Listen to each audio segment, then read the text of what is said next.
सोलापूर नंतर आता आपण जाऊया सांगली सातारा। भाजपला तिथे कौल मिळणार असल्याचा अंदाज आमच्या एक्झिट पोलमध्ये वर्तवण्यात आलेला आहे। बघा, सांगली सोलापूरकडे पण सगळ्या राज्याचं लक्ष होतं। सांबर विधान परिषदेचा एक्झिट पोल तुम्ही पाहताय। एक्झिट पोलमध्ये सांगली साताऱ्यात भाजपची बाजी मारली जाईल। भाजपचे धैर्यशील कदम विजयी होण्याची शक्यता वर्तवण्यात येते।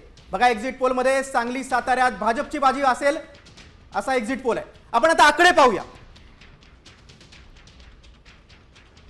तर सांगली आणि सातारामध्ये 895 या एकूण जागा आहेत। त्यापैकी भाजपला 655 तर शरद पवारांच्या राष्ट्रवादी गटाला 240 मतं मिळण्याची शक्यता आहे। अपक्ष यांना 0 जागा आहेत।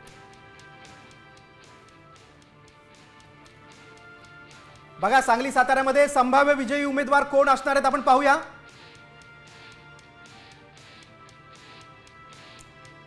धैर्यशील कदम हे भाजपचे उमेदवार, संभाव्य विजयी उमेदवार असणार आहे। बघा, सांगली साताऱ्याचा विधान परिषदेचा एक्झिट पोल आपण पाहतोय।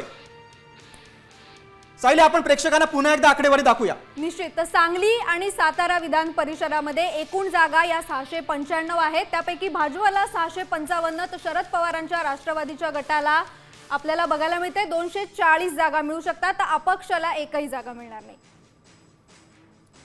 बघा, सांगली साताऱ्यामध्ये एकूण 895 मते, त्यामध्ये भाजपला 655 मतं मिळण्याचा अंदाज आहे, तर शरद पवारांच्या राष्ट्रवादी काँग्रेसला 240 मतं मिळतील असा अंदाज आहे। आणि भाजपचे उमेदवार धैर्यशील कदम हे विजयी होतील असा अंदाज साम टीव्हीच्या एक्झिट पोलमध्ये वर्तवण्यात आलेला आहे।